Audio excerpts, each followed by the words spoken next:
Thank you very much, and hello to everybody. Well, we can already go to the next slide. I think I'm the only one who took benefit of the service having you forwarding my slides. Yes.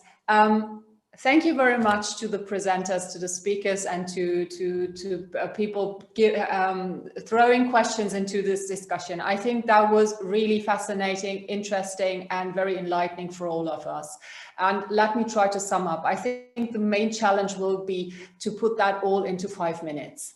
I think one of the key messages or one of the key takeaways we can have here is that we all agree that the phenomenon of right-wing terrorism is not a question of national security anymore. I think we all agree on the fact that this phenomenon has gained momentum and has a clear international dimension where we now have to look at. Previous speakers said that we already have a lot of experience of analyzing, financing Islamic terrorism. And I think there are a lot of takeaways or a lot of conclusions that we already drew in the past that we can use here as well. Such as financing through donations, for example, is something we always see there as well as, for example, criminal activities such as drug trafficking or maybe arms trafficking. But I think something that we learned today is that there are specialities about right-wing terrorism, and that is merchandising, music, the special role or the key role of music and sports events, that bring in a lot of, are not only a venue for people to meet and exchange information and ideology and to gather new people for the movement, but also something that makes a lot of brings a lot of money into the movement. And what I found very interesting is that we don't only have to look at the business activity, but that those groups are in conditions to make use of tax benefits, for example. I think that is something we have to keep an eye on, especially coming from the Financial Ministry of Finance. Another thing, and then I took note that the real estate sector is very important too. I think that is something that, for at least for me, was new. But apart from the traditional forms of financing, and that I think is something we see in all parts of terrorism and crime, is that perpetrators use digital innovation. And also here we see the use of cryptocurrencies, we see the use of social media, we see the use of crowdfunding platforms, something we have to take into our focus as well. Well, and then we saw that terrorists can either act within right-wing networks or as lone wolves. I think the stereotype is the lone wolf, which is probably much more difficult to investigate because the terrorist acts might be cheaper. And as my colleague, Mr. Heinze, said, from a cost point, more manageable. Right-wing networks might have more sophisticated acts that might require more money, that might be more easy to detect. Next slide, please. Well, the question, or the big question, is what is the way forward? Where do we have to look at and where do we have to go to? Well, I think we all agree on the fact we have to intensify the fight against right-wing terrorism and its financing. Well, in the past, we were very much focused on the national level in the context of security, and I think that is something where we have to move on, where we don't have to let go. Where we have additionally to take an eye on and intensify our activity is the context of international cooperation. And there are a few things I took away, like we need to establish secure and effective channels for information exchange. We need tools for administrative and legal assistance to help each other in cross-border cases.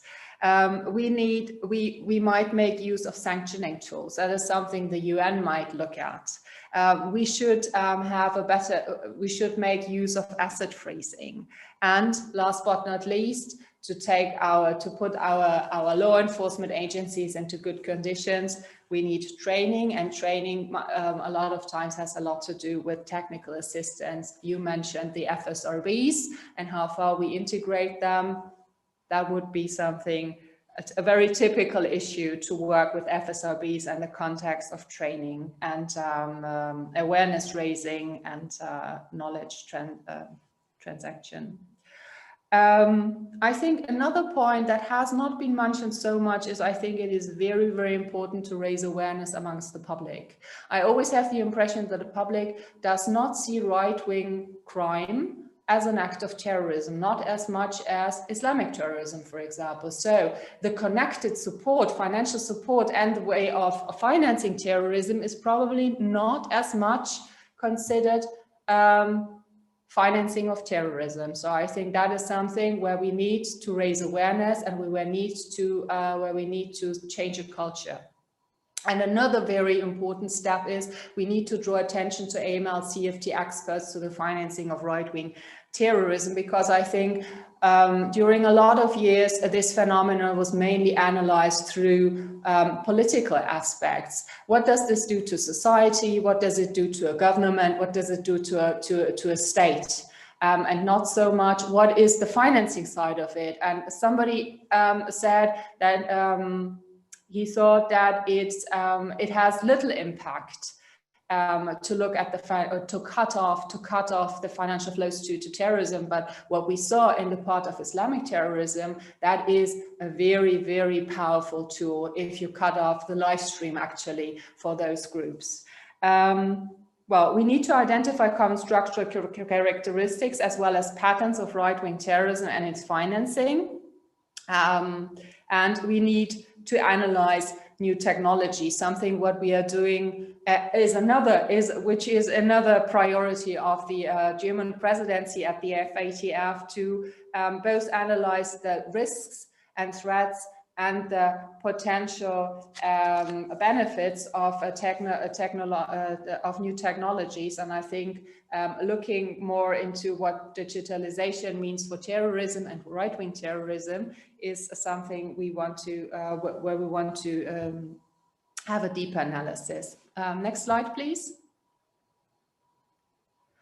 Something that was just mentioned by the last speaker, and I think that is something we really have to look into as well, is the potential threat of COVID-19 or the special impact. But something what we have seen is that COVID-19 came with a huge economical and financial downturn to the society, not only to the economy, but also to the society. People lost their jobs, for example, or their businesses, and that makes them more vulnerable to extremist narratives, not only to left-wing narratives, also to right-wing narratives.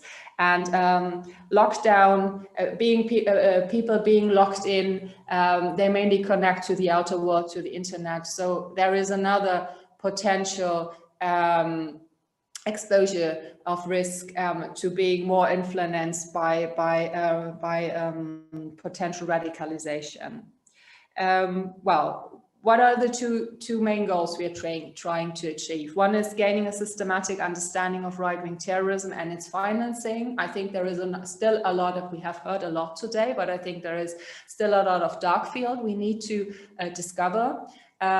We need to explore more the transnational linkages, and we need to identify the common modus operandi. And specifically that, I think, is one of the main focuses, specifically the FATF is working on, because what we really need is we need to provide a good set of best practices and of guidance, both to competent authorities and to the obliged entities, so that competent authorities are in the condition to effectively investigate such cases and to prosecute them. And obliged entities have play a key role when it comes to detecting and deterring financial streams going to towards those and financing those movements and terrorist groups. So they need to have something like a consistent list of red flags they can feed into their CDD, onto their customer due diligence systems, so they're effectively able to identify suspicious transactions in order to make a suspicious transaction report to the FIU and to frame and to freeze such financial flows. Thank you very much.